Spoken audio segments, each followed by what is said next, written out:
तो 12 साल से कम बच्चियों के साथ बलात्कार के दोषियों को अब फांसी की सजा मिलेगी और इसको लेकर पॉक्सो एक्ट में बदलाव की तैयारी की शुरुआत सरकार ने कर दी है और इस पर जल्द ही मुहर लगने वाली है। कैबिनेट की बैठक इस वक्त चल रही है।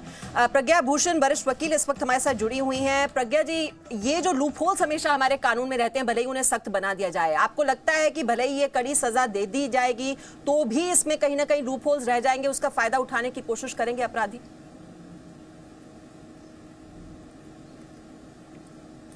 मीमांसा, ये जो सजा का प्रावधान बढ़ाने की बात है, ये अभी शुरुआत है। ये तो स्टेपिंग स्टोन है इम्प्रूवमेंट्स की तरफ। इसके बाद अभी बहुत सारे चेंजेस रिक्वायर्ड हैं हमारे जुडिशियल सिस्टम में, एडमिनिस्ट्रेटिव सिस्टम में, जिससे फाइनली जाके एक कल्प्रिट डरेगा और वो एक क्राइम करने से उसका मन खौफ में आएगा।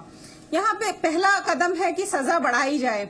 दूसरा कदम इसमें इसी एक्ट में जो अभी चेंज की बात हो रही है कि पहले जो लंबे लंबे केसेस चलते थे, अब ये है कि विद इन 6 मंथ्स जो एफआईआर हुई है उससे विद इन 6 मंथ्स इस केस को डिस्पोज ऑफ किया जाए। अभी जो हम पीआईएल देख रहे थे उसमें भी है कि इसके इस तरह के चाइल्ड अब्यूज केसेस के 1 लाख केसेस करीब पेंडिंग हैं, जिसमें से 1100 केसेस सिर्फ डिस्पोज ऑफ हो पाए हैं। तो पेंडेंसी बहुत हाई है। ट्रायल कोर्ट्स, नई फास्ट ट्रैक कोर्ट्स अपॉइंट करना, पॉक्सो के लिए स्पेशलाइज्ड कोर्ट्स अपॉइंट होना, जजेस अपॉइंट होना, फिर जो हमारा सिस्टम है उसको फास्ट करना और with in 6 months actually implement हो पाए कि ट्रायल हो रहा है। तो इसमें फास्ट ट्रैक कोर्ट्स और कहीं ना कहीं एक टाइमलाइन जो है वो हमें डेडलाइन सेट करनी होगी कि जल्द से जल्द इंसाफ होना चाहिए और ये केसेस जो हैं पड़े ना रहें कोर्ट में। और इससे पहले कि मैं अगले पैनलिस्ट के पास जाऊं, श्रीनगर से हमें प्रतिक्रिया मिल रही है। ये जो अहम फैसला लिया जाने वाला है, बदलाव की तैयारी हो रही है, श्रीनगर के लोग इस पर क्या कह रहे हैं वो सुन लेते हैं। ये एक सही कदम है। अगर ऐसे वाक़ात मुल्क में रोनुमा होते हैं तो सख्त से सख्त कानून बनाया जाए, फास्ट ट्रैक अदालतों का क़याम अमल में लाया जाए। हर एक की डिमांड ये है कि इसके लिए सजाए मौत होनी चाहिए, फास्ट ट्रायल होनी चाहिए, डेली बेस ट्रायल होनी चाहिए, स्पेशल कोर्ट्स होनी चाहिए। तो इसके लिए मेरे ख्याल में इसमें किसी को कोई इख्तलाफ नहीं। हम ये कहना चाहते हैं कि क्या नई दिल्ली आज तक ख्वाब खरगोश में सोई हुई थी? इससे पहले जो भी रेप्स हुए, इससे पहले जो भी मर्डर्स हुए पूरे इंडिया में, मोस्ट पर्टिकुलरली हमारी वादी कश्मीर में जो भी मर्डर्स हुए, उनको लेके क्या स्टैंडर्ड है, उनको लेके क्या नई दिल्ली क्या कह सकती है? ये गुनाह है। गुनाह को गुनाह की एंगल से देख लेना चाहिए, मजहब की एंगल से नहीं देख लेना चाहिए। सजाए मौत से भी अगर कोई और तेज सजा है वो उनको देनी चाहिए। वादे भी सुने, वादे भी किए, हम सुनते गए, वो कहते गए, अल्फा मगर एक बीन हुआ, बेबस बनी मालूम नहीं। तो अनिला सिंह इस वक्त हमारे साथ हैं। अनिला सिंह, आपने सुना एक इसमें थे श्रीनगर से, वो कह रहे थे कि अभी तक क्या सब सोए हुए थे, ये तो बहुत पहले लेकर आना चाहिए था।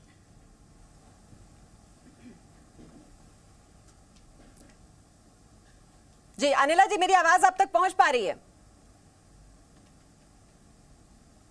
हाँ, अब मुझे सुनाई दे रहा है। आपको अपना प्रश्न दोबारा। हाँ अनिला जी, सवाल ये था, एक श्रीनगर से हमें प्रतिक्रिया मिली है, जो कानून लाया जा रहा है, कड़ा कानून, फांसी की सजा का प्रावधान, तो लोग कह रहे हैं अभी तक सब सो रहे थे क्या? ये तो पहले ही लेकर आना चाहिए था।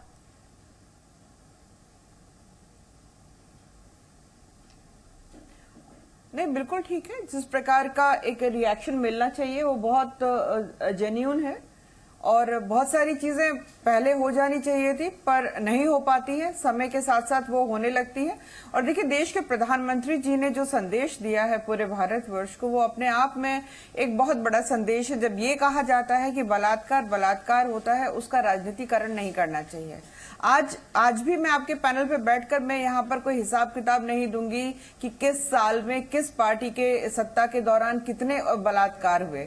नहीं, ये बिल्कुल घिनौना कृत्य है बलात्कार, और वो भी अगर बच्चों के साथ होता है जी, इससे बड़ा जघन्य अपराध नहीं हो सकता। जी, दुष्यंत भी हमारे साथ हैं यहाँ पर अनिला।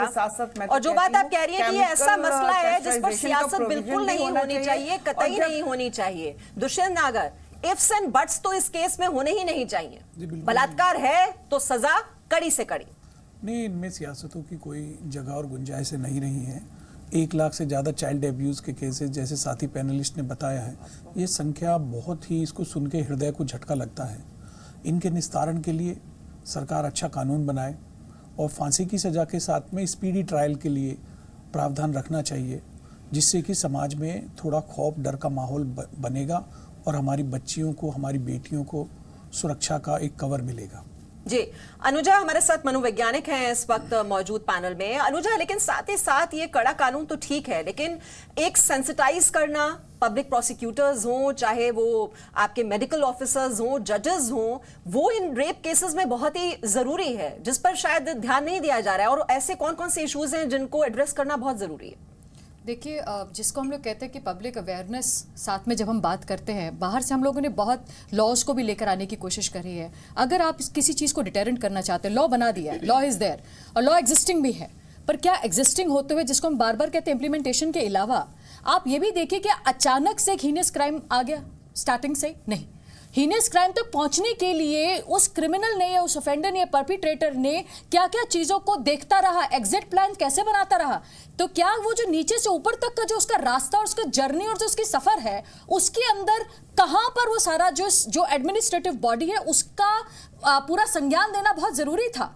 अपार्ट फ्रॉम दिस, जब हम जजेस की बात करते हैं तो हम लोग बात करते हैं ऑनरेबल सुप्रीम कोर्ट से और हाई कोर्ट से, जब हम लोग बात करते हैं चीज से रिलेटेड, तो वो इस बात के बारे में जानते हैं। विक्टिमोलॉजी बहुत बड़ा रूप है, क्योंकि यहाँ पर हम विक्टिम शेमिंग को बहुत ज्यादा ध्यान में देते हैं और एक्चुअली उस पर ये नहीं ध्यान दिया जाता कि विक्टिम के लिए कंपनसेशन, विक्टिम के लिए apart from this awareness programme, उसकी फैमिली, क्योंकि एक लड़की के साथ बलात्कार नहीं है, उसकी पूरी परिवार के साथ बलात्कार है और दो परिवार खराब होते हैं, ऑफेंडर का परिवार भी खराब होता है। तो विक्टिम कंपनसेशन के साथ साथ विक्टिम को ये बात रिहैबिलिटेशन के लिए भी बताना बहुत जरूरी है। रिहैबिलिटेशन जो है उस पर फोकस रहना बहुत जरूरी है। और इसी बात को आगे बढ़ाते हुए मोबिन जहरा, कुछ स्टडीज हुई हैं राज्यों में अलग अलग, और वहां पर यह बात सामने आई कि 80% से ज्यादा केसेस में जो अपराधी है वो विक्टिम को जानता है, और अगर ये कड़ा कानून आ गया तो कहीं ना कहीं ये प्रेशर बढ़ जाएगा विक्टिम पर। और ऐसे बहुत से केसेस हुए हैं जिसमें विक्टिम जो है वो होस्टाइल हो जाते हैं, बाद में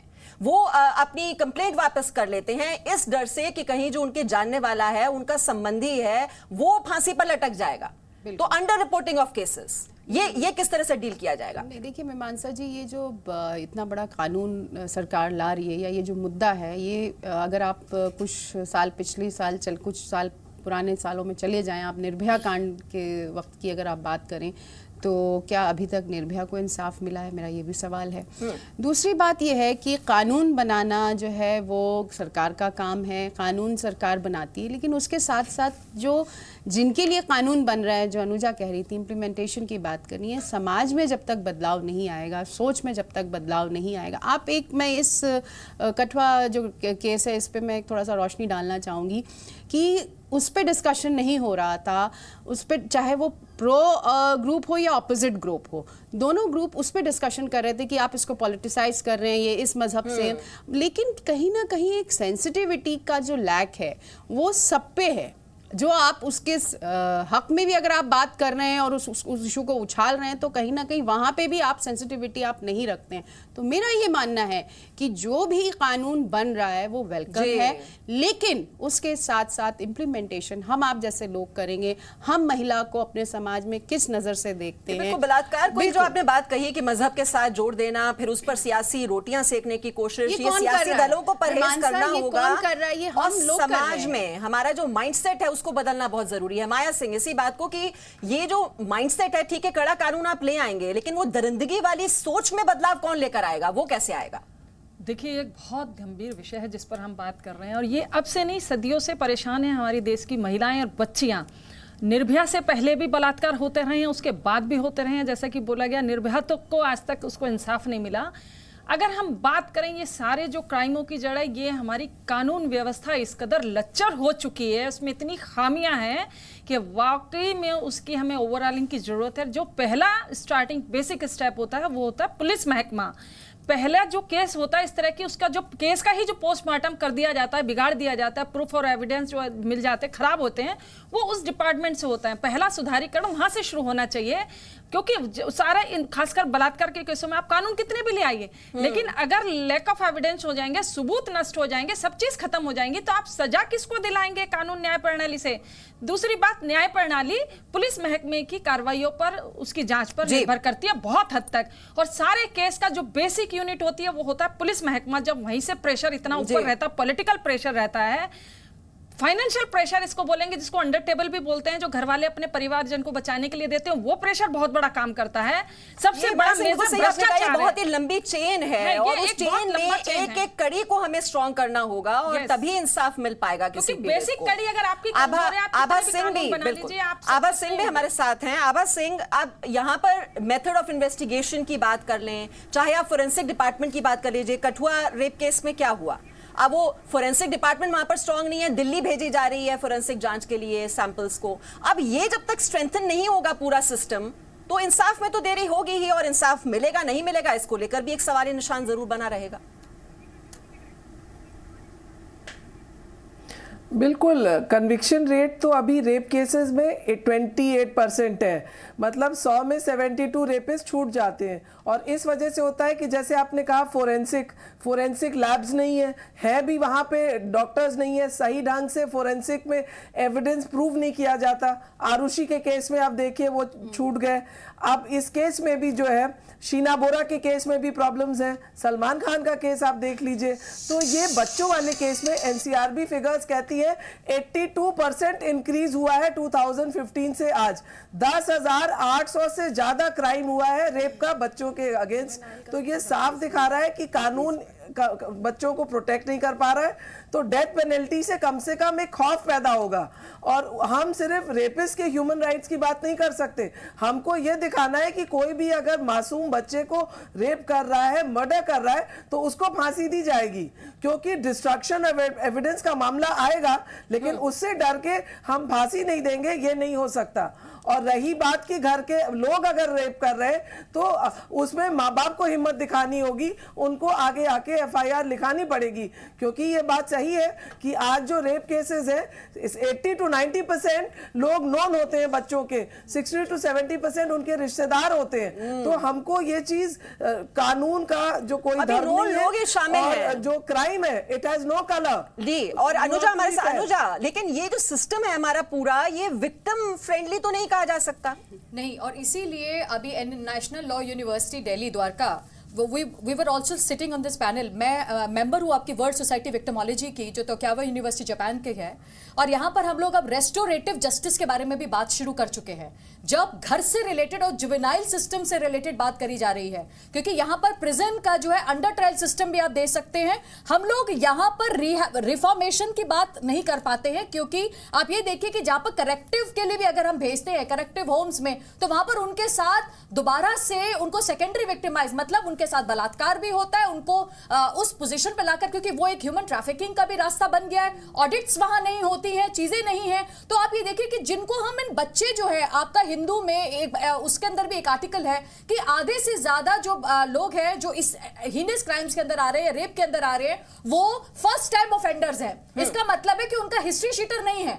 तो फर्स्ट टाइम ऑफेंडर्स जब सामने आकर इस तरह का क्राइम कर रहे हैं, इसका मतलब है कि उनके दिमाग में जो ये क्राइम से रिलेटेड पिक्चर है वो बिल्कुल क्लियर है। इसका मतलब कि उनको जो एग्जिट प्लान है, उनको रास्ता ऑलरेडी क्लियर है। उनको हेल्प करने के लिए जो सिस्टम मिलना चाहिए वो बिल्कुल रास्ता क्लियर है। वो क्या ये सिस्टम, अनुजा, ये सिस्टम के बारे में भी क्या सोचा जा रहा है? इससे पहले कि मैं ब्रेक पर आऊंगी मैं आपके पास, इससे पहले हम ब्रह्मप्रकाश दुबे के पास चले जाते हैं। और क्योंकि ये बैठक हो रही है, क्या इन मुद्दों पर भी वहां पर डिस्कशन हो रही है, नहीं हो रही है, ये जानना भी बेहद जरूरी हो जाता है। ब्रह्म, यहाँ पर डिस्कशन में जो फैक्ट्स निकल रहे हैं वो ये है कि सिर्फ आप एक कड़ा कानून लेकर आ जाएंगे, उसी से बात नहीं बनेगी। एक डेडलाइन आपको सेट करनी पड़ेगी, फास्ट ट्रैक कोर्स लाने पड़ेंगे, सेंसिटाइजेशन की जरूरत है, ट्रेनिंग की जरूरत है।